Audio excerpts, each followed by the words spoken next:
Ketulusan dalam kehidupan bukan hanya halangan, tapi pemahaman untuk hidup dengan damai dalam keseimbangan.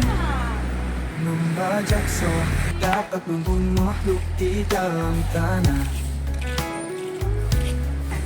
Kita tak bisa hidup tanpa menyentuh alam yang fana. Ahimsa bukan sekadar tidak membunuh, tapi menjaga niat mulia. Hidup kita harus berarti penuh cinta yang mendalam. Ahimsa, cinta dalam tindakan. Ketulusan dalam kehidupan bukan hanya halangan, tapi pemahaman untuk hidup dengan damai dalam keseimbangan. Kadang kita harus bertarung melawan kejahatan dengan hati yang tulus demi kebaikan. Penggunaan kekuatan, selalu kekerasan, yang penting niat menjaga keselamatan. Cinta dalam tindakan, ahimsa, ketulusan dalam kehidupan bukan hanya halangan, tapi pemahaman untuk hidup dengan damai dalam keseimbangan. Ahimsa, kita jaga bersama dengan pikiran, kata, dan tindakan kita. Ahimsa, makna sejati dalam hati, hidup dalam cinta, saling hormati.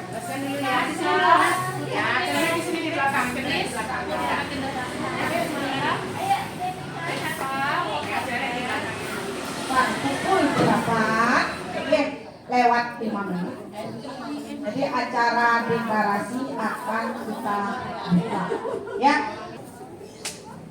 Oke, mohon perhatiannya. Acara deklarasi pencegahan dan penanganan kekerasan di lingkungan Satuan Pendidikan PPK SP Paumpong pada hari ini, Rabu tanggal 24 Juni 2024 segera dimulai.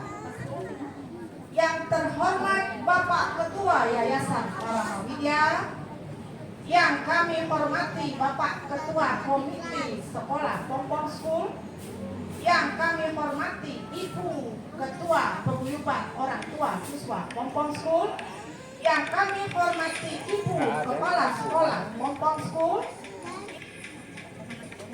Selamat pagi dan selamat datang kami ucapkan kepada segenap orang tua, wali siswa, guru PG dan TK Pompong di Aula Pompong School dalam acara deklarasi pencegahan dan penanganan kekerasan di lingkungan Satuan Pendidikan PPK SP Pompong School. Teacher Nadia dan Teacher Wahyuni mau memberikan kalian lagu anti bullying. Teacher mau nanya, bullying itu apa ya? Ada yang tahu tidak? Mengejek teman. Ya, seperti itu ya anak-anak. Salah satunya mengejek teman. Mengejek, ya betul. Tidak boleh. Kalau pukul-pukulan boleh tidak ya? Caci maki boleh? Tidak. Lakukan hal yang baik. Ya, kalian harus saling sayang dan menyayangi ya sesama teman. Oke. Baik, di sini teacher Nadia dan teacher Wahyuni akan menyanyikan lagu anti bullying. Kalian ikutin ya. Ya. Oke.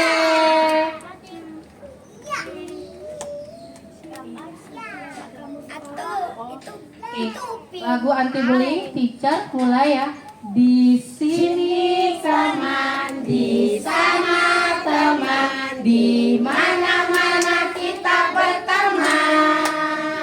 Tak ada musuh, tak ada lawan, semuanya saling menyayangi. Tidak ejek-ejekan, tidak pukul-pukulan, saling tolong dan sayang dengan teman. Tidak ejek-ejekan, tidak pukul-pukulan, saling tolong dan sayang dengan teman. Ya, tepuk tangan buat kalian semua. Masih semangat? Di sini teacher Nadia dan teacher Wahyuni akan memberikan kalian salah satu tepuk anti bullying ya. Ada yang tahu nggak tepuk anti bullying sebelumnya? Ada yang pernah melihat? Tahu, kemarin diajari. Ya. Tahu. Nah, di sini kita akan mencoba lagi memperagakan tepuk anti bullying ya. Kalian ikutin ya. Masih semangat? Masih. 2, 3 tepuk anti bullying. Jangan suka menyakiti, jangan suka menghakimi, jangan suka caci maki. Bullying, bullying, no. Sayang teman, yes. Berikan tepuk tangan untuk semuanya. Bisa diulang dong biar lebih semangat. Belum semangat, Belum semangat nih, diulang lagi ya. semangat, semangat. Ayo Diulang sekali sekali. Ayo. Yang keras suaranya. Yang keras Pas suaranya. pagi. Udah sarapan belum ya? Nah, Konsentrasi, konsentrasi. diikuti teacher Wahyuninya, jangan Ya. main-main ya. Ya, siap ya. Oke, kita mulai. Tepuk anti bullying. Jangan suka menyakiti, jangan suka menghakimi, jangan suka caci maki. Bullying, bullying, no. Sayang teman,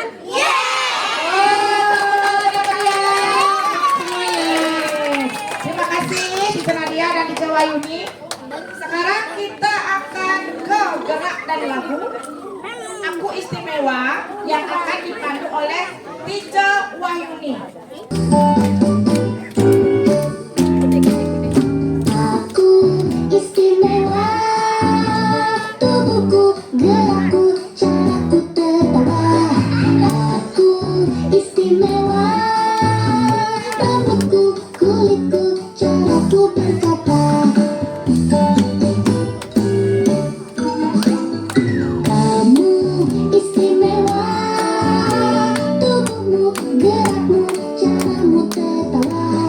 Kamu istimewa, rambutmu, kulitmu, caramu berkata. Aku istimewa, kamu pun juga berkata yang baik pada semua. Jangan mengejek, jangan mencela, berbeda itu tidak apa.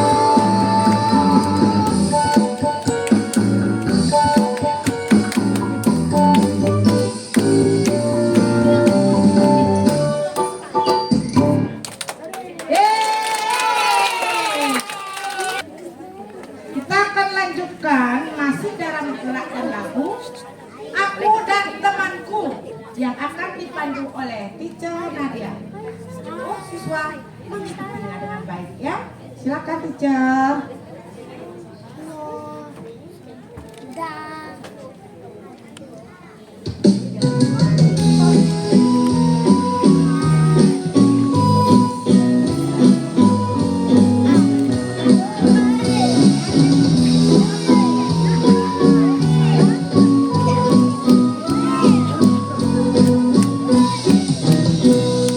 Ku punya teman.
belajar Pancasila yang akan dipandu oleh Teacher Rika pada Teacher.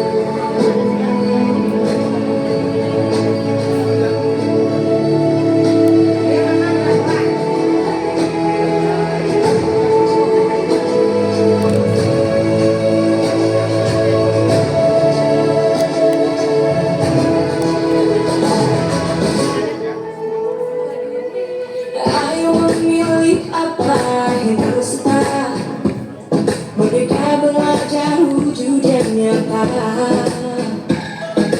Raih mimpimu juga cita-cita, generasi emas Indonesia. Kamu belajar Pancasila, tanamkan di dalam dada. Belajar Pancasila, cerdas menarik mengikuti kata.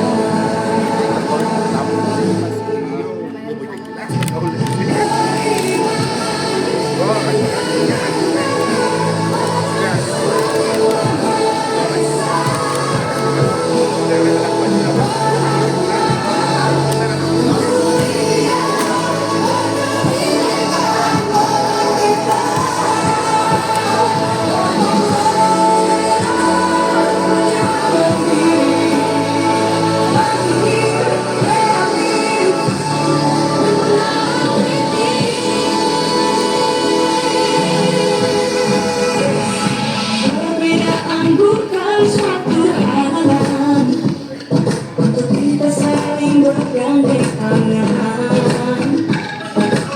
Bineka Tunggal Ika, semuanya negeri kita, demokrasi kita jaga bersama. Kami belajar Pancasila, tanamkan di dalam dada. Belajar Pancasila, cerdas benar mengikuti kata.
Kementerian Pendidikan, Kebudayaan, Riset, dan Teknologi telah mengeluarkan Peraturan Menteri Nomor 46 Tahun 2023 tentang pencegahan dan penanganan kekerasan di satuan pendidikan atau disingkat Permendikbudristek PPKSP.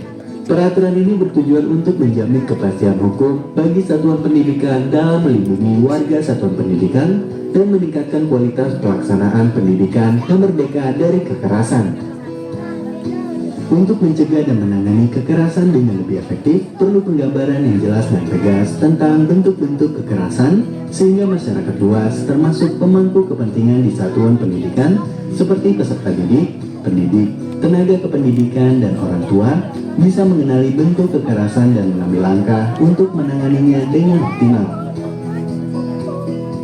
Nah, sebetulnya apa saja bentuk kekerasan yang diatur dalam Permendikbudristek PPKSP ini? Permendikbudristek PPKSP mengatur bentuk-bentuk kekerasan sebagai berikut. 1. Kekerasan fisik. 2. Kekerasan psikis. 3. Perundungan. 4. Kekerasan seksual. 5. Diskriminasi dan intoleransi. 6. Kebijakan yang mengandung kekerasan. Dan 7. Bentuk kekerasan lainnya. Bentuk-bentuk kekerasan tersebut dapat dilakukan secara fisik verbal dan nonverbal, dan atau melalui media teknologi informasi dan komunikasi. Pencegahan dan penanganan kekerasan di satuan pendidikan harus menjadi tanggung jawab semua pihak pemangku kepentingan dan masyarakat. Perlu ada kolaborasi serta partisipasi aktif semua pihak dalam memastikan implementasi Permendikbudristek ini. Mari gerak bersama menciptakan lingkungan pendidikan yang inklusif, berkebinekaan, dan aman bagi semua guna mewujudkan cita-cita merdeka belajar.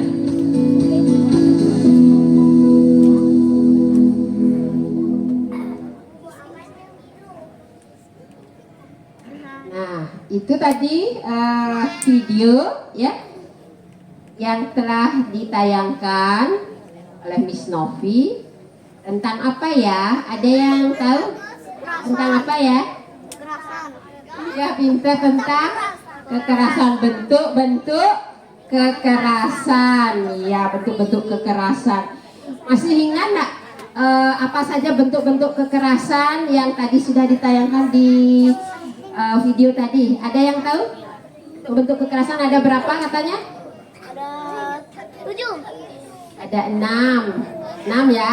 Ya, apa saja coba ingat-ingat dulu. Bentuk-bentuk kekerasan pertama, kekerasan apa? Yang pertama apa? Fisik. Kekerasan fisik. Bilang? Kekerasan fisik. Ya, pintar, kekerasan fisik ya. Tahu artinya kekerasan fisik? Kekerasan yang dilakukan secara fisik. Ini fisik artinya tubuh dengan menggunakan tangan ya, melakukan kekerasan kepada yang lainnya. Jadi seperti apa misalnya memukul, apalagi melakukan kekerasan fisik selain memukul, apalagi ya? Cubit.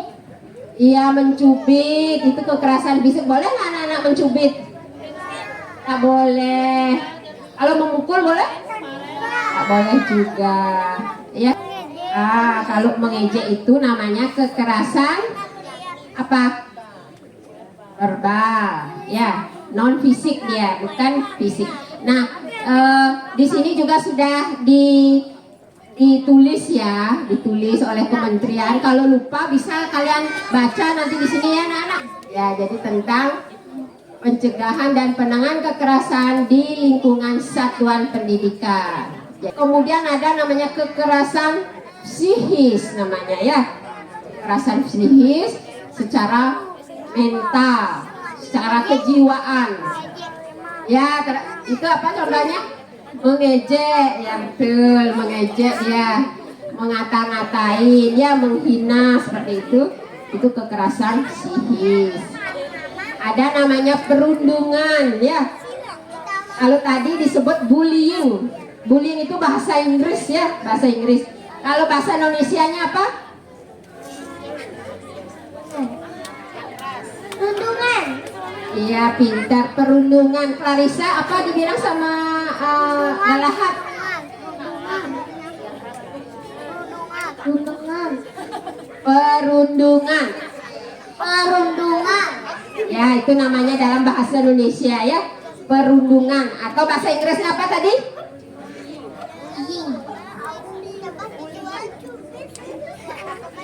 Bullying ya, bullying. Boleh melakukan bullying? Tidak, ya tidak boleh melakukan bullying. Perundungan. Pagi yang cerah untuk memulai belajar di SD Negeri Cerdas Berkarakter. Tahu nggak? Aku barusan buat mainan bagus loh. Ini apaan tuh? Mobil kulit jeruk ala Okto. Wah, mantul dong. Keren nih, hasilnya halus. Kamu memang kreatif. Ih, aku buat sendiri loh. Indra, Okto, sedang ngapain kalian? Kelihatannya seru sekali. Jono, lihat nih hasil karya Okto. Keren kan? Dia bikin sendiri loh. Ah, ini dua, aku sudah bisa bikin. Mainan murahan kayak gini memang cocok buat kamu. Kripo. Dasar si Jono, orang yang tidak paham seni. Udah gitu suka ngatain orang seenaknya lagi.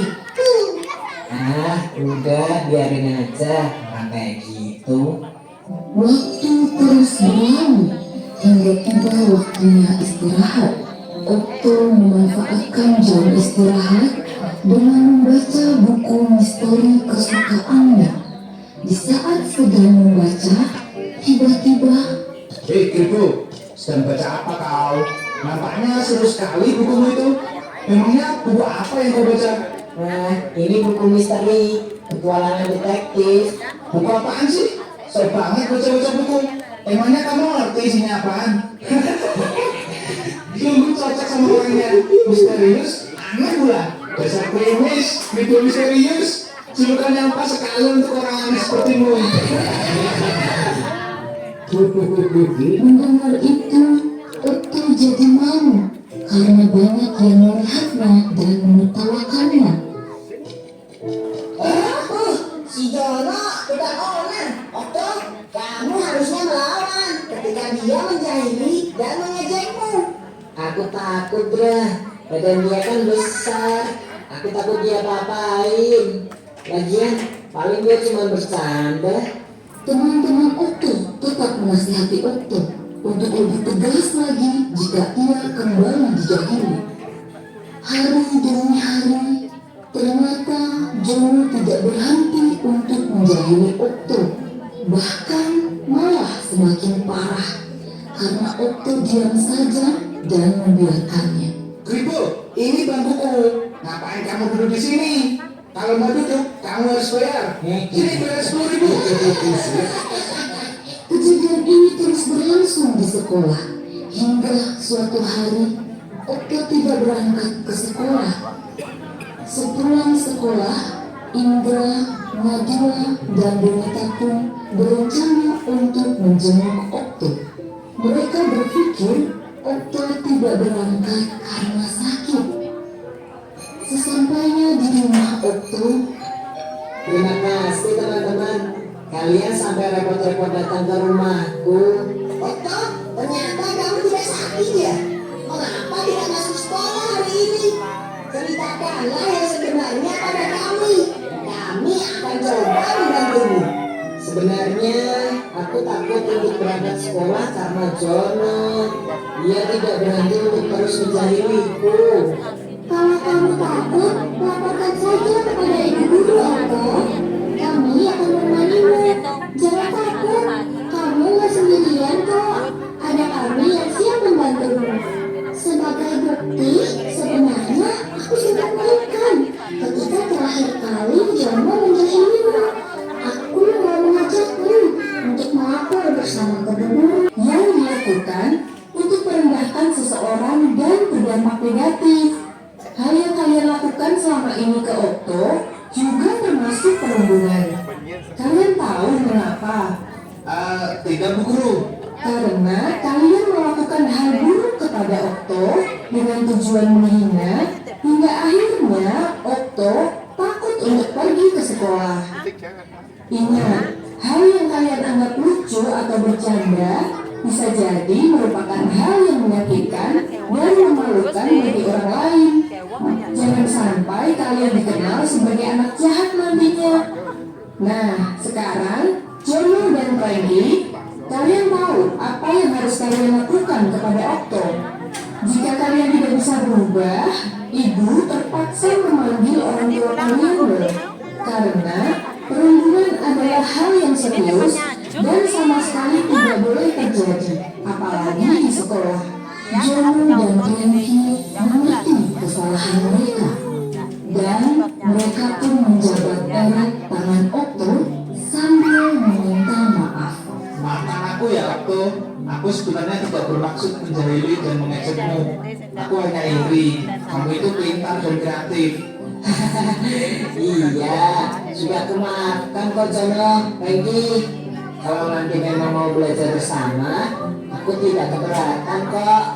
Sejak saat itu, Jono tidak pernah lagi menjahili Okto. Diam-diam, Bu Guru telah menghubungi orang tua Okto untuk meminta mereka mengawasi perubahan perilaku Okto. berjaga-jaga seandainya Jono kembali berulah. Namun kekhawatiran itu tidak terjadi sehingga anak bisa berteman dengan baik.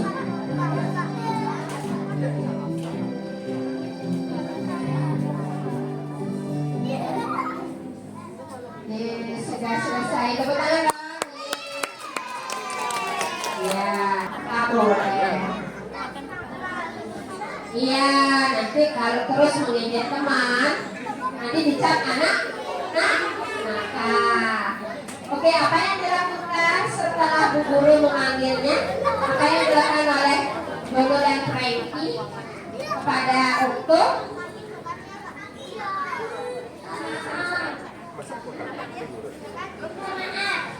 Iya, minta maaf. Jadi karena Jono dan Frankie merasa bersalah, lalu dia minta maaf kepada Okto ya, supaya tidak ada apa namanya, ya ada luka lagi dalam hatinya. Anak-anak juga kalau di marah-marah diejek sama temannya pasti tidak enak rasanya ya, tidak enak. Nah, coba siapa yang bisa menyanyikan lagu kalau misalnya kalian bersalah harus apa? Minta kalau butuh bantuan minta tolong, kalau dapat hadiah ucapkan terima kasih, kalau mau lewat bilang apa? Permisi. Bisa lagunya?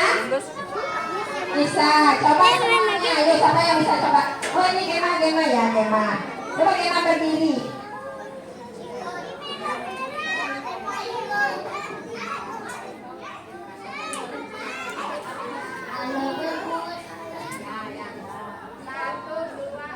Kalau berbuat salah minta maaf, maaf. Kalau butuh bantuan minta tolong, tolong. Kalau dapat hadiah, ucap terima kasih. Kalau kau mau lewat, ucapkan permisi. Sesuatu, ada yang bisa mewakili?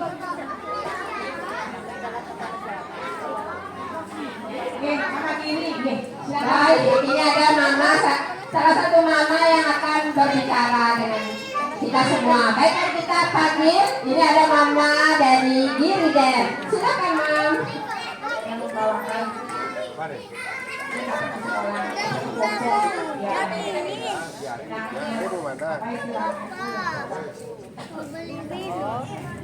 Ini jajak Bapak. Ini nama saya. Jajak Bapak. Beli jajan ya?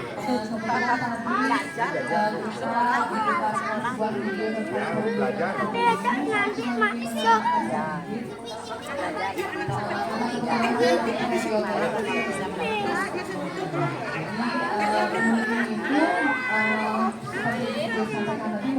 Nanti dulu setelah selesai baru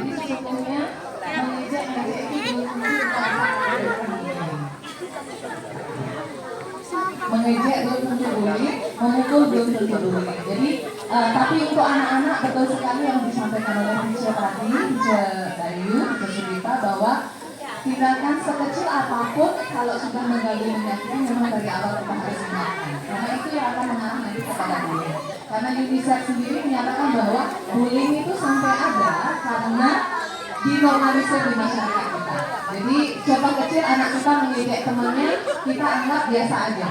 Ya, jadi anak kita mengadu pada kita, kalau dia diejek kita katakan oh nggak apa, gitu ya. Jadi dari awal kita kan mengganggu menyakiti sekecil apapun dengan perlu dinormalisir, karena arahnya nanti akan jadi bullying. Dan untuk kita orang dewasa, kalau bapak ibu ingin tahu apakah sebuah tindakan itu bisa dikatakan bullying, itu dicek empat. Pertama yang seperti dijelaskan oleh Ibu Sri Tirta, satu tindakan tersebut mengganggu menyakiti, yang kedua sengaja dilakukan, yang ketiga berulang-ulang, yang keempat ini kadang kita ada ketidakseimbangan power atau pengaruh atau kekuatan. Di video tadi itu animasinya sudah menunjukkan bahwa siapa yang pemilih itu Jono ya, Jono. si jomblo yang tampak fisiknya lebih kuat. Sedangkan si yang dipanggil siapa yang dibully itu fisiknya lebih lemah. Oto ya. Jadi udah ada ketidakseimbangan power. Nah ini sudah masuk 4 syarat tadi memang bisa dikategorikan bully. Jadi kita sebagai orang dewasa nanti kalau anak kita datang pada kita bilang aku dibully di sekolah, cek dulu. Jadi biar nggak sembarangan kita mengatakan bully, karena bully itu benar-benar hal yang serius, tidak hanya mengejek-ejek. Jadi kita dari saya terima kasih waktunya.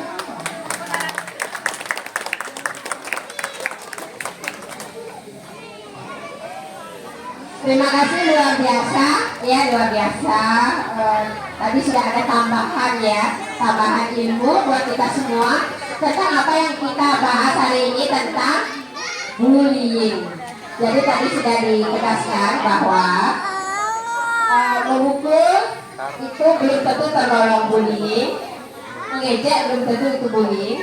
Jadi suatu perbuatan dikatakan bullying itu mengandung 4 unsur tadi ya. Tadi dikatakan ada 4 unsur yang harus diteliti apakah 4 unsur itu ada di dalamnya, yaitu apakah dia menyakiti ya, menyakiti perasaan orang yang dibully ya.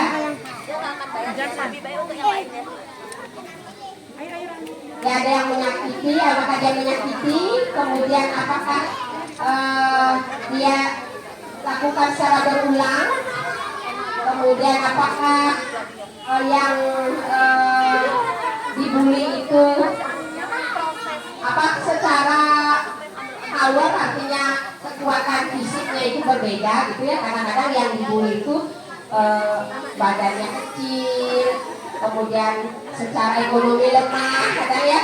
Jadi orang yang merasa dirinya lebih dari dirinya, dia akan membuli temannya. Gitu kan, kita semua adalah ciptaan Tuhan yang harus saling menyayangi, tidak boleh kita saling pukul. Nah kalau ada temannya yang memukul, mungkin karena dia belum ngerti aja bahwa kita harus sayang, makanya dia memukul, tidak bermaksud kok menyakiti. Coba kita ubah. Akhirnya akan mengubah perilakunya yang memukul ini terutama seperti itu. Jadi kalau dari orang tua harus lawan, mungkin gimana ya, nggak tahu nanti dampaknya juga seperti itu. Karena setiap anak kan berbeda. Dampak yang ditimbulkan ya kalau anaknya mengerti bahwa itu adalah suatu pertahanan begitu. Tapi kadang anak itu malah jadi agresif dia, jadi setiap sedikit saja udah dia harus melawan dengan keras. Takutnya kan seperti itu. Tapi dari kita sebenarnya ini menanamkan cinta kasihnya sebenarnya kepada anak-anak itu, bahwa kita harus selalu menyayangi siapapun juga dia gitu. Harus dicintai. Bukan saja teman-teman kalian, kalau kita di sini mendidiknya bukan saja teman-teman, termasuk tumbuhan kita sayang gunakan. Bahkan benda-benda yang ada di sekitar kita pun kita harus sayang. Kan itu pendidikan kita. Nah seperti itu. Makanya kita akan mungkin lebih banyak memberikan cinta, materi tentang cinta kasih di kelas seperti itu.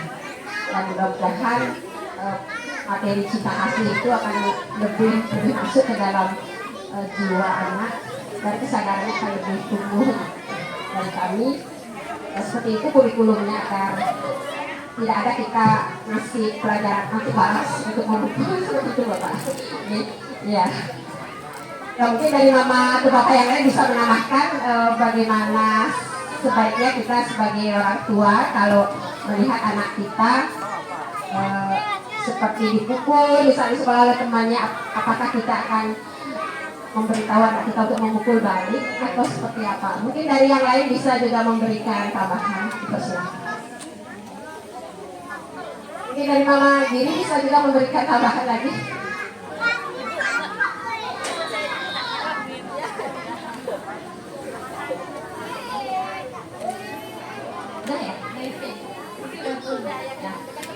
Oke, selamat pagi mama-mama, adik saya ya.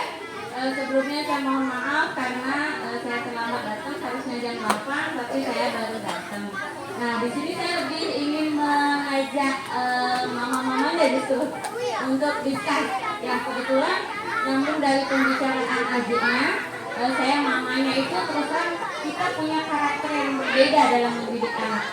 Siapa tahu nanti mama-mama mungkin sekaligus ibu yang bekerja yang instansinya pas banget di bidang perundungan ya Bu ya, bisa memberikan kita tips untuk bagaimana sih sebenarnya parentingnya di bidang ini gitu.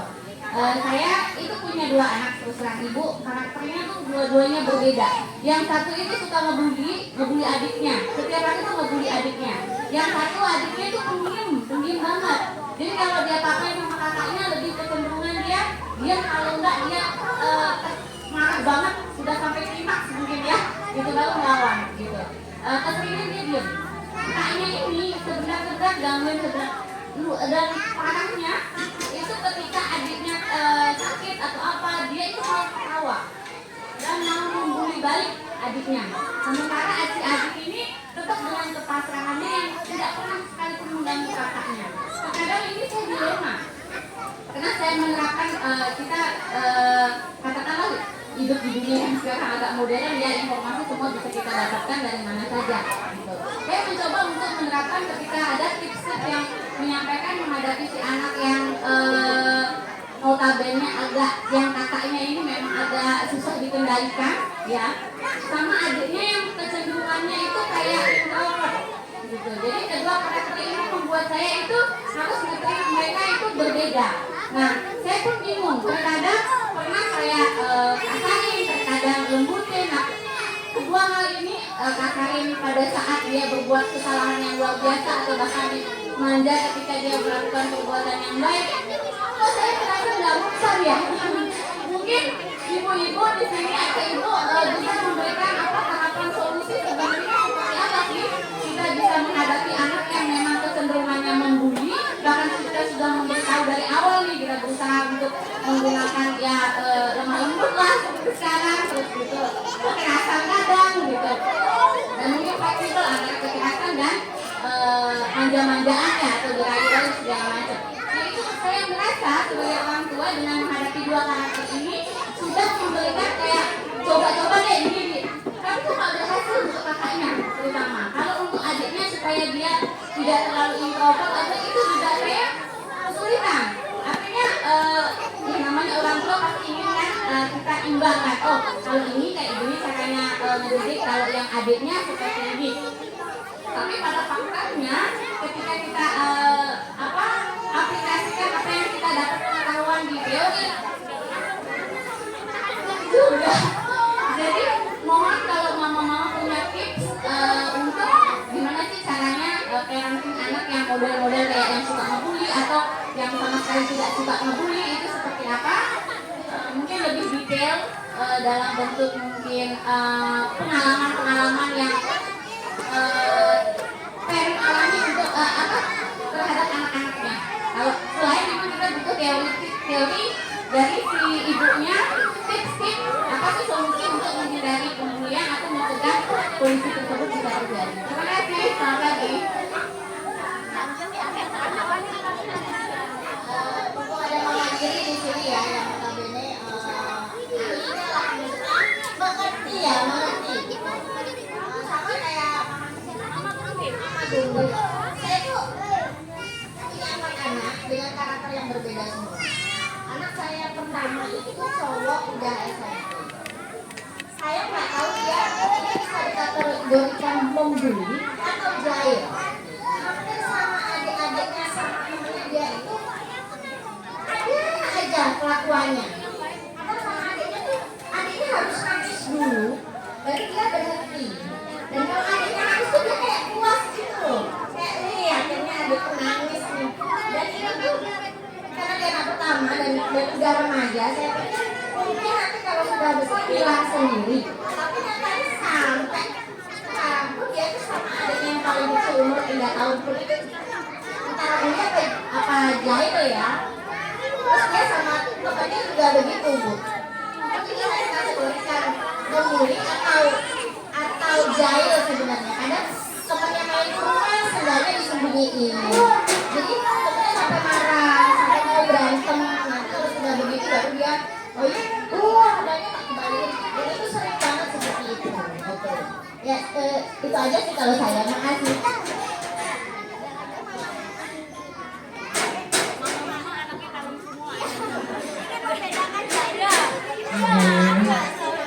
Baik, terima kasih atas waktunya. Jadi saya akan sharing dengan ibu-ibu dari sudut pandang teorinya, gitu ya. Jadi begini, yang seperti yang saya sampaikan tadi, suatu tindakan bisa dikategorikan bullying jika memenuhi 4 syarat. Pertama, sengaja. 2, kalau tindakannya mengganggu dengan fisik, karena dia tidak hanya berpikir itu agresinya agresi fisik aja, gitu ya. Jadi mengganggu bisa masuk kategori bullying jika dalam 4 konsep ini masuk. Pertama, sengaja. 2, mengganggu menyakiti. 3, dilakukan berulang-ulang dalam rentang waktu berdekatan. Misalnya sekarang ngejek lagi, 6 bulan ngejek lagi, ini tidak bisa dimasukkan kategori bullying. Ya. Dalam rentang waktu berdekatan. Entah kalau di bawah harinya pokoknya berdekatan. Bisa ya. Dalam rentang waktu berdekatan mungkin sekarang atau 3 hari lagi, dan itu berulang-ulang. Dan yang keempat tadi ini yang kita miss kadang, ada ketidakseimbangan pengaruh atau power di sini. Jadi misalnya yang saya maksud ketidakseimbangan pengaruh atau power, tadi di video juga disampaikan bahwa pemerintah Indonesia mengeluarkan namanya Permen 46 tahun 2023. Nah di sana menjelaskan tentang 7 jenis kekerasan yang didefinisikan sesuai dengan pemerintah kita di Indonesia ini. Salah satunya dulu di sana dijelaskan juga seperti penjelasan saya ini. Jadi ada ketidakseimbangan pengaruh atau power di sini. Pengaruh atau power itu yang dimasukkan di sini misalnya power. Kalau bapak ibu dulu atau bapak ibu pasti tahu Doraemon kan, si Giant dan Nobita. Di sana udah kelihatan bintang yang kekuatannya. Latar belakang sosial. Sudah itu kelompok, pasti tidak seimbang pengaruhnya dibandingkan seorang anak atau 2 orang anak dengan kelompok. Jadi ini ada ketidakseimbangan. Tapi jika ketidakseimbangan ini tidak eksis, tidak ada, itu bukan bullying. Itu namanya konflik. Oke, jadi jika anak ibu yang misalnya yang pertama dan kedua itu tahu sama-sama ejek atau dengan temannya tidak ada ketidakseimbangan, kalau di sana bukan bullying, itu konflik. Oke, jadi kalau ibu nanti mengacu kalau orang komplain itu buka Permen 46, itu sudah dari pemerintah sendiri, ada sama sekali. Oke, jadi itu yang perlu kita pahami. Nah sekarang berhubungan dengan parenting, sebenarnya paling cocok memberikan kelasnya itu adalah psikolog yang berhubungan dengan keluarga. Cuma saya mau masukkan trik sedikit. Jadi gini, anak yang membuli, itu condong merupakan anak yang memiliki dalam tanda kutip masalah, ya. Mungkin dia sebelumnya merupakan korban bentuk kekerasan atau korban bullying, ya. Dan kita tahu anak kecil yang mengatur di otak kita yang berhubungan dengan karakter, pemahaman baik, buruk dan sebagainya itu prefrontal cortex. Prefrontal cortex ini rentan rusak Bapak Ibu. Rentan rusaknya salah satunya dengan misalnya kalau yang anak remaja sekarang pornografi itu membuat prefrontal cortex yang rusak. Ini prefrontal cortex ini berkembang itu di atas umur kita 20 tahunan. Ya, makanya kita akan paham kenapa orang ini masih kayak gini. Oh saya mengerti begini. Oh beginilah jalan terbaik, nilai-nilai itu di atas umur 20 tahunan.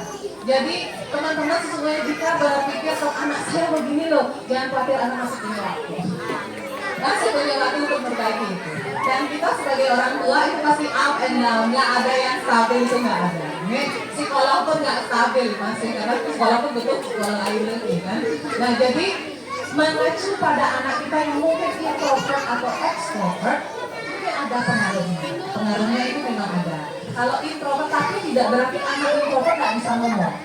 Jadi sebenarnya yang bisa kita lakukan, perbaikan paling mendasar kita bisa lakukan sebagai orang yang berinteraksi dengan anak itu kita harus benar-benar stabil di emosi. Dan itu tidak mudah. It's really challenging, sangat menantang. Mungkin yang paling mudah, yang paling bisa stabil emosinya biasanya guru anak-anak karena terbiasa diri dengan anak. Dan mereka dirinya dengan banyak anak-anak, mungkin lebih mudah. Tapi ada trik-trik yang bisa dilakukan sebagai orang tua yang praktis tidak teoritis. Pernapasan. Jadi kalau di meditasi yoga itu ada pranayama, itu memang sangat mempengaruhi. Karena kenapa? Jadi gini, otak kita itu ada otak emosi. Jadi sebenarnya namanya amigdala. Kalau dalam konteks dunia kesehatan mungkin diistilahkan amigdala limbic system kalau Bapak Ibu ada dari bidang ini. Jadi amigdala ini otak emosi. Dan yang berkembang pada anak Bapak Ibu sekarang itu adalah otak emosi. Sampai remaja, yang berkembang paling cepat itu otak emosi. Prefrontal cortex otak kanan di belakang di atas 20 tahun. Nah, di saat ini anak bapak ibu tuh memang dirinya banyak dengan emosi. Dan mereka sendiri itu sangat susah mengelola emosi mereka karena bagi anak-anak emosi itu big emotion. Di mana anak-anak kita memang sangat membutuhkan bantuan kita nih. Ya kan anak-anak kita kayak gitu kadang-kadang minta partner kita bertanggung jawab terhadap emosi kita. Ya, jadi memang mereka butuh bantuan itu karena memang mereka tidak bisa diri dengan emosi mereka dengan baik. Dan sangat tidak logis kalau kita orang tua mengharapkan kamu tuh sudah ngerti dong. Lagi deh,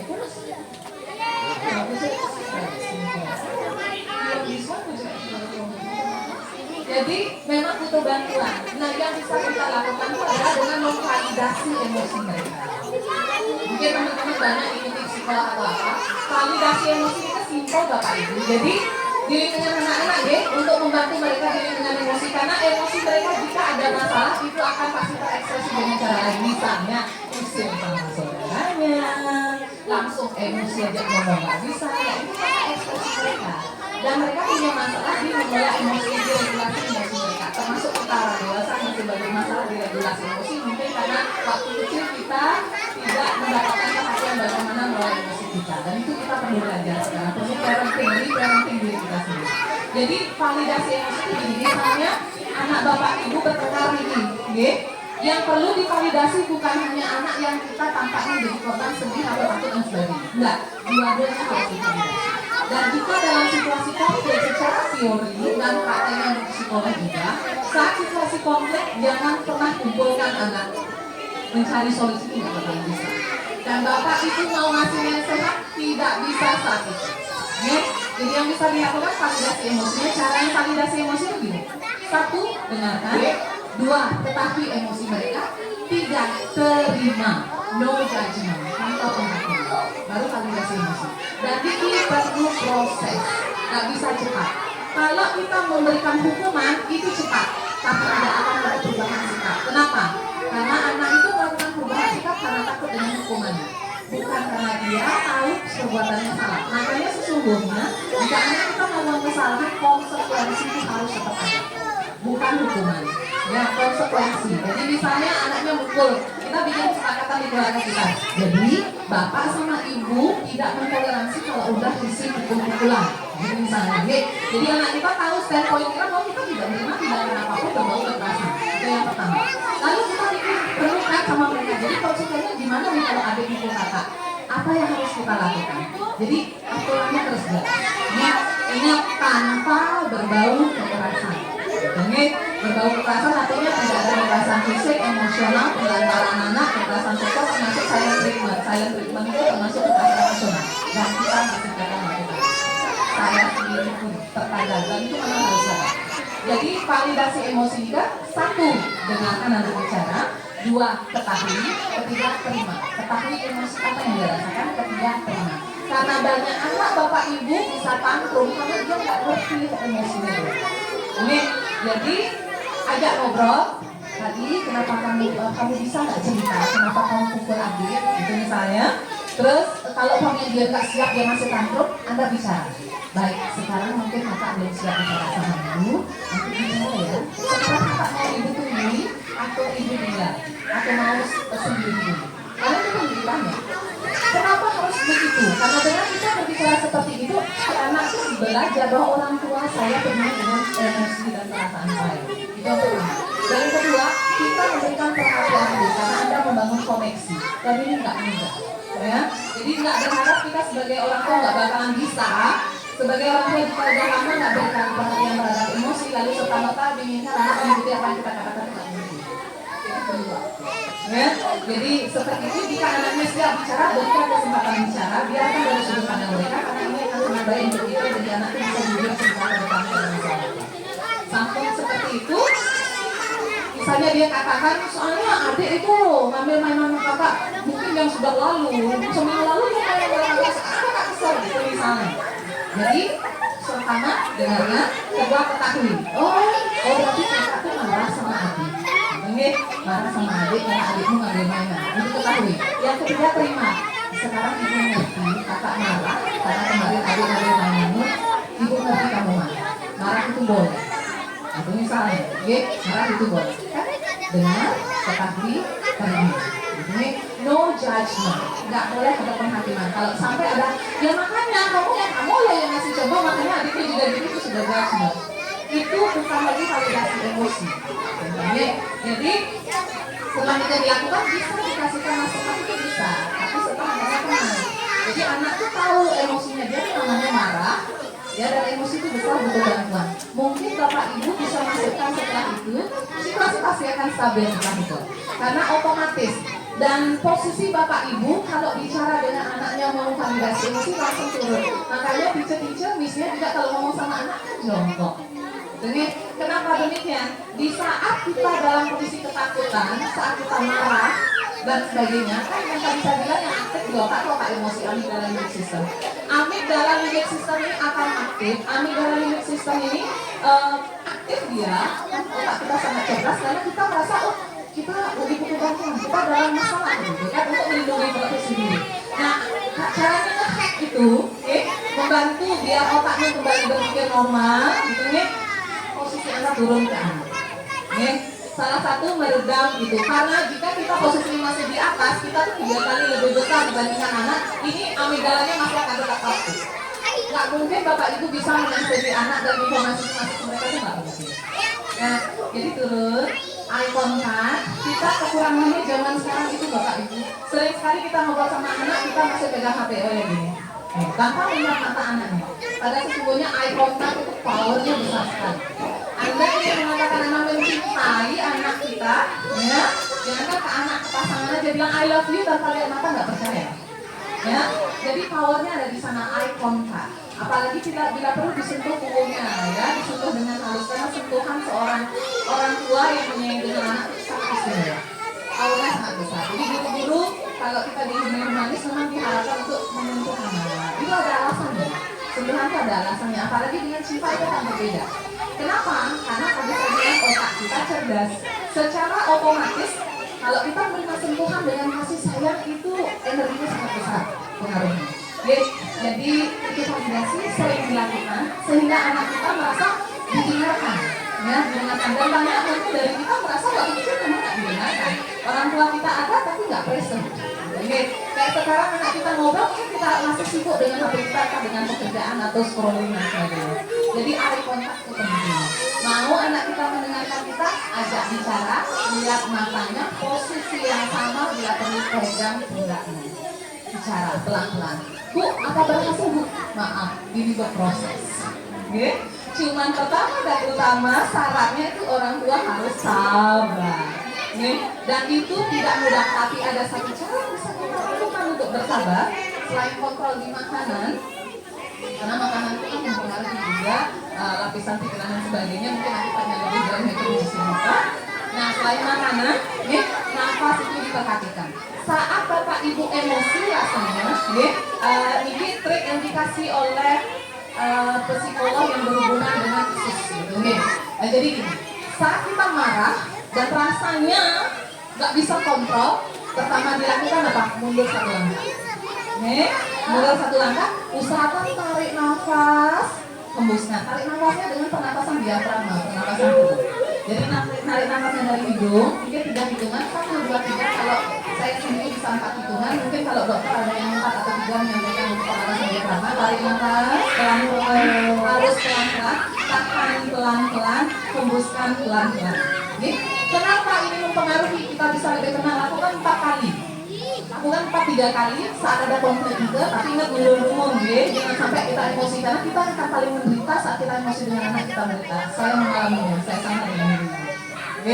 Jadi itu yang bisa kita lakukan. Kenapa? Karena posisinya saluran pernafasan itu nanti kalau saat kita bernafas itu tepat di belakang amigdala. Jadi amigdala kayak terpapar secara biologis ya, amigdala kayak terpapar dengan oksigen. Itu akan mempengaruhi amigdala lebih cool down. Ya, kalau amigdala yang amigdala kita nggak akan bisa berpikir begitu nggak mungkin. Ya, karena yang amigdala otak emosi dilakukan untuk melindungi kita. Jadi ada yang memukul kita siap pukul balik. Nah, tergantung juga respon otaknya apakah freeze, fight atau flight, beda lagi. Jadi kalau ini ngomongnya udah beda. Jadi napas yang dalam ibu, Terus setelah itu rasanya gak tahan lagi, mau kita agresif, lihat tangan anaknya. Ini disarankan oleh psikolog, lihat tangan anaknya. Jadi jangankan ibu melihat tangan anak langsung, membayangkan aja saat Anda marah, terus bayangkan tangan anak itu membantu kita untuk bisa tinggal. Ya, lalu tarik nafas. Oke. Jadi memang ini prosesnya. Menjadi orang tua saya besar sekali, meskipun saya sendiri belajar teori ini, teori itu, psikolog itu, ada waktu tertentu benar-benar kita tuh tidak tahan. Belum lagi kita ada masalah lain yang lagi, makanya nafas, ya, nafas yang dalam, dan gini. Betul. Jadi yang bisa kita lakukan adalah praktek sehari-hari itu bernafas yang dalam, dan itu akan sangat membantu. Itu kayak latihan itu. Dan saat emosi ingat mundur satu langkah, ingat kalau Anda merasa nggak bisa pokoknya jangan dipaksa, keluar, kebun pergi tarik nafas sekarang. Ya, jadi ini sangat mempengaruhi kita bagaimana kita bisa berteman sama anak dan itu tidak mudah. Apa bisa berhasil segera tergantung usaha kita. Jadi mohon pelan-pelan dan nanti untuk mengecek apa anaknya melakukan bullying atau tidak, 4 konsep tadi diperhatikan. Dan sering-sering validasi emosi anak agar anak kita ngobrol sama kita dan kita bisa mencari roots permasalahannya. Terkadang kita tuh nggak tahu masalah sesungguhnya apa yang memicu anak kita melakukan perbuatan tersebut. Ya. Jadi memang kita harus bantu mereka. Nggak bisa berharap mereka sudah ngerti, nggak bisa. Karena orang pertama belum berteman dengan baik dan kita sendiri itu masih butuh bantuan begitu. Jadi nggak logis sebenarnya kalau kita meminta dia sudah harus berbuat baik, dia harus mengerti nilai-nilai frontal cortex berkembang di atas umur, berkembang maksimal maksudnya. Jadi sekarang memang sudah berkembang, tapi maksimalnya di atas umur 20 sekian tahun. Jadi anak perlu berbagi. Dan jangan khawatir kita akan melakukan error saat menjadi orang tua itu pasti. Karena menjadi orang tua itu pembelajarannya tiap hari. Anak kita sama dengan treatment yang sama hasilnya beda. Tapi kita juga tidak bisa nampak bahwa dia harus baik karena parenting saya sudah baik. Belum tentu. Karena anak kita berbeda. Nah, saya sendiri misalnya saya sudah menerapkan teori ini saya praktekkan berkata tapi anaknya berbeda. Masa saya harus pakai sini? Karena kita harus tahu anak kita juga berbeda. Tapi ingatlah, kalau kita dari dasar mengajarkan hal-hal yang baik, percaya nilai itu akan tetap ada di anak kita. Itu depannya setelah sekian dia menyadarnya lagi. Dan masalah yang penting, Bapak Ibu yang pertama difokus adalah kesehatan mental Anda. Jadi tarik nafas, pelajari trik-triknya biar nggak sampai kelepasan. Lalu kesalahannya apa? Itu pelan-pelan kita mari belajar bersama. Terima kasih. Terima kasih.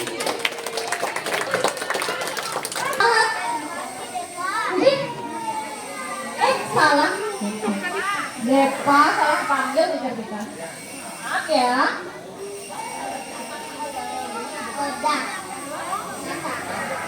Roda perasaan. Hari ini kegiatan kita adalah roda perasaan. Ada apa aja? Ada yang tahu ini apa? Senyum. Kalau senyum berarti senang. Kalau yang ini apa ini? Ada love-nya, ada jantung-jantungnya, berarti sayang. Kalau yang ini tenang, sampai dia tenang. Kalau yang ini ada senyum cerianya, apa? Ceria. Kalau yang ini ada apa itu? Malu. Nah kalau yang ini ada api di matanya, apa? Marah.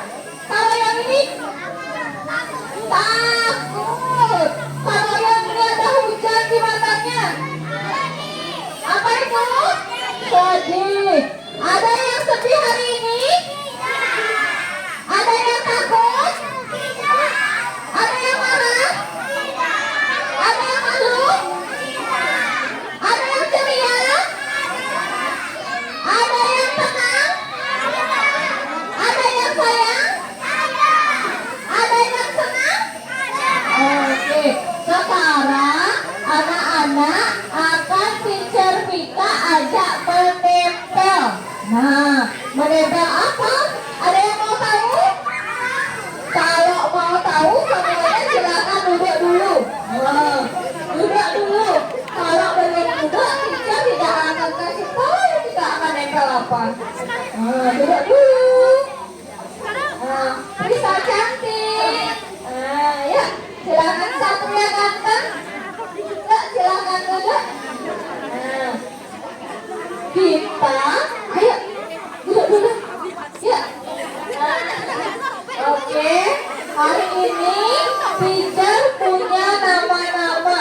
Ada yang dari warna kuning, warna pink, sampai warna yang lain. Kita akan menempelnya di sini.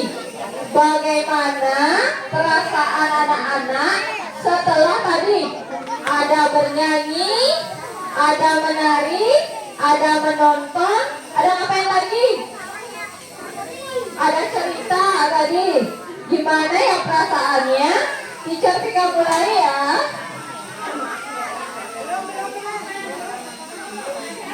Devika, mana Devika cantik? Devika cantik. Ada di mana Devika cantik? Ini cantik. Nah, tempel ya. Yang mana perasaannya Devika? Tenang, sayang, tenang, ceria, malu, marah, takut, sedih. Yang mana? Tempel dia, yang mana? Wih, Devika katanya ceria. Silakan juga Devika. Gede, ada gede? Gede. Ayo gede. Ayo, udah sama mama. Silakan ke depan sama mama. Bagaimana perasaannya Gede hari ini? Nah, oke, mau tempel di mana? Ke sini, kita beli mama. Nah, mau tempel di mana? Boleh, bebas. Atau sedih? Halo, mau yang mana?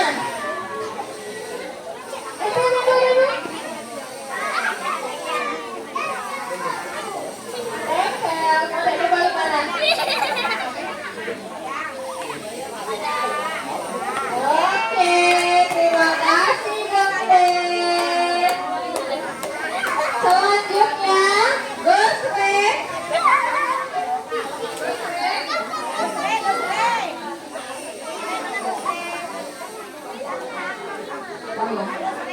Gusre.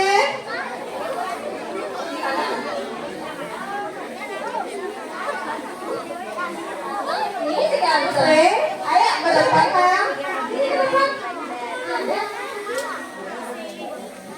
Berisi ya. Ganteng boleh Mas. Nah, bagaimana perasaannya hari ini?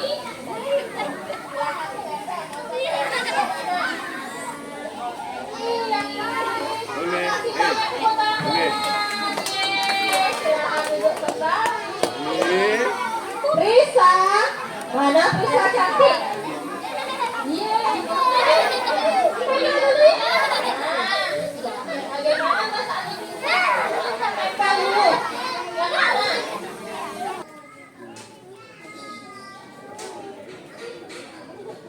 Kami keluarga besar Sekolah PAUD Pom-Pom School dan tim TPPK Sekolah PAUD Pom-Pom School berikrar. Satu, beriman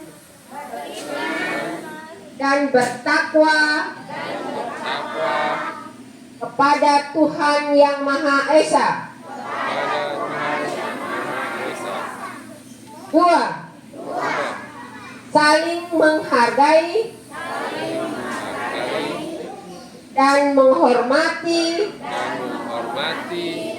sesama manusia. 3.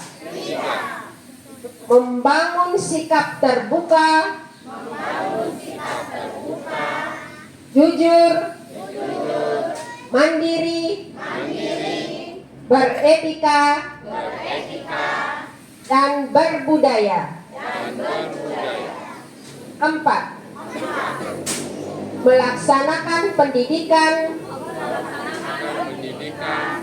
dan pembelajaran yang demokratis, aman, nyaman, dan menyenangkan. 5.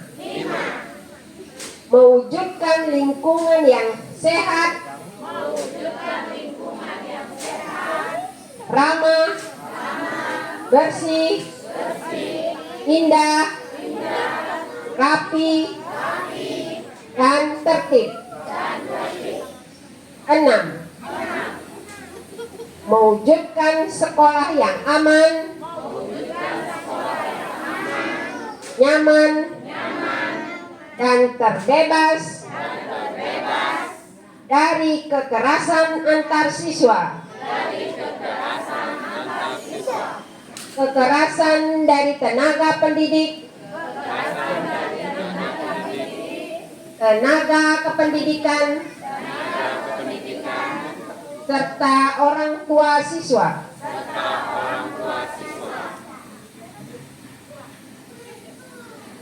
Selesai, silahkan turun.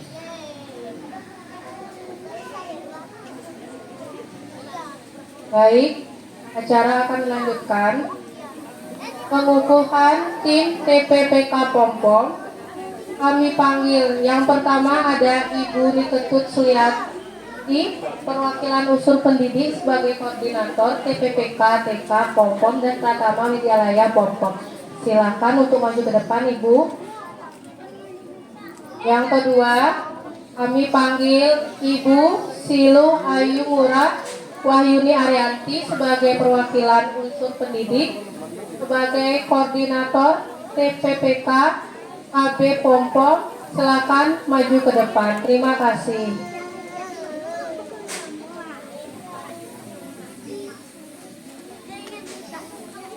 Kepada Ibu Wahyuni, silakan untuk maju ke depan. Selanjutnya saya panggil Ibu Niputu Pustika Astrini sekaligus perwakilan dari unsur pendidik sebagai koordinator dan anggota TPPK TK Pompong.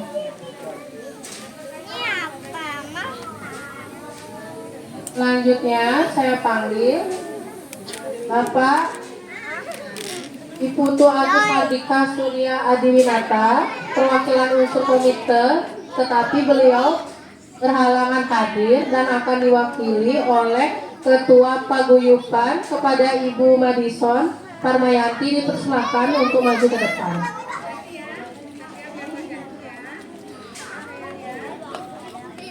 Selanjutnya saya panggil untuk Ibu Nikade Novi Mahendri, perwakilan unsur tenaga kependidikan sebagai anggota TPPK TKA AB dan Pratama Widyalaya Pompong. Silakan maju ke depan.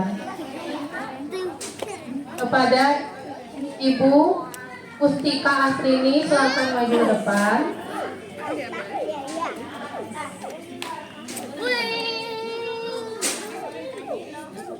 Kita main robot ini apa main skip ini?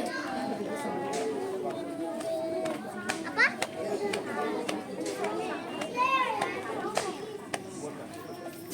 Baik,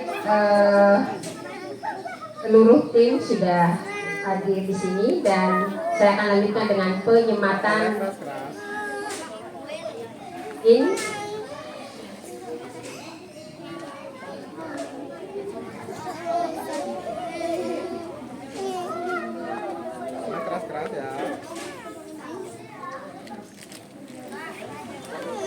Anak main dulu jelas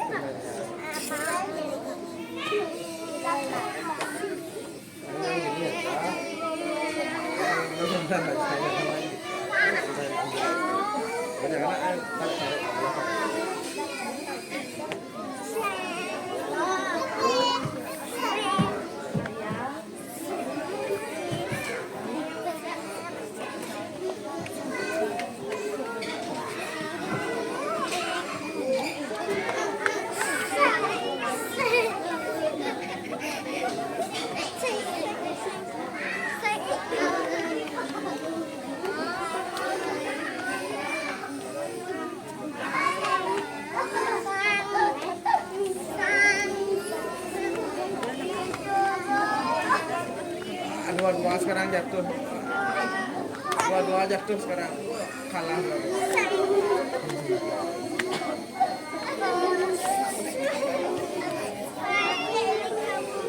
Dah, cukup dah.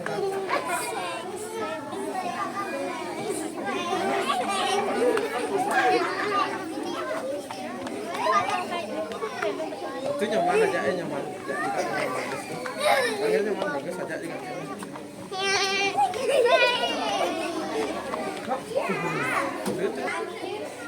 Menggunakan pink dan pada pagi hari yang sangat bersejarah ini, yaitu pada hari Rabu tanggal 24 Juli 2024 dengan resmi saya mengukuhkan PPPK Habib Eka dan Pratama Media Raya Hongkong. Kasih tepuk tangan yang meriah.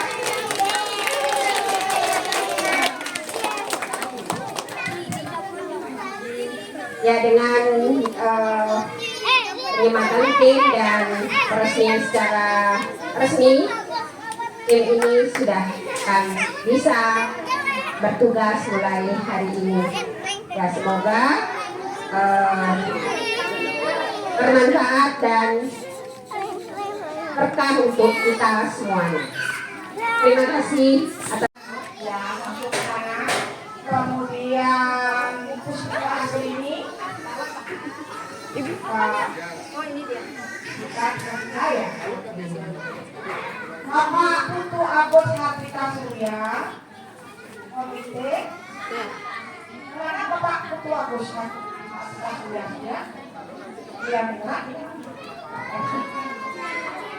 Oh, yang diwakili oleh Ketua Komunitas Ibu Mega ya Ibu Manisol Kamayati.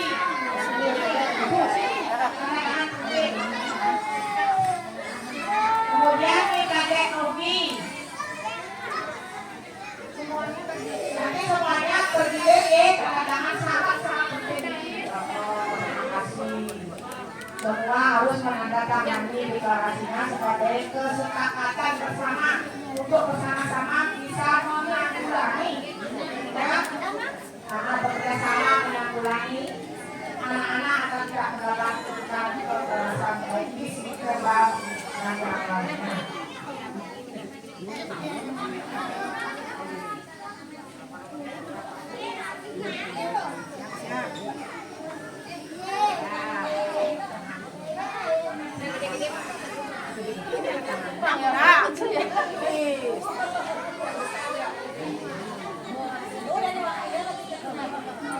Anda tidak ada wakil-wakilan.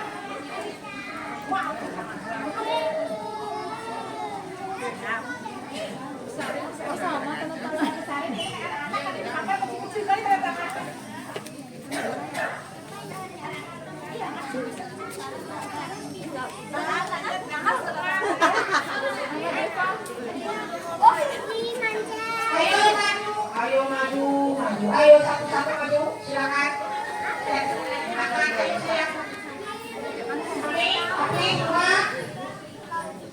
Ya, silakan mama, papa, ayah, adik hari ini.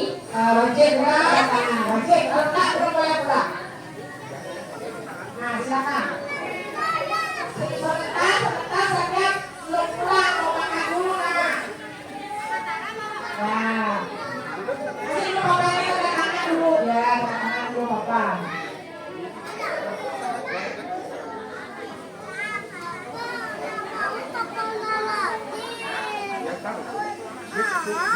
Ya, silakan. Untuk anak-anak kita. Nah, kita sekarang cuci tangan dulu, Nak. Cuci tangan dulu, anak-anak kita cuci tangan. Waktunya makan. Cuci tangan dulu. Sana ini lagi ya. Jangan sana. Sana kita kita.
Duduk tidak berjalan ya.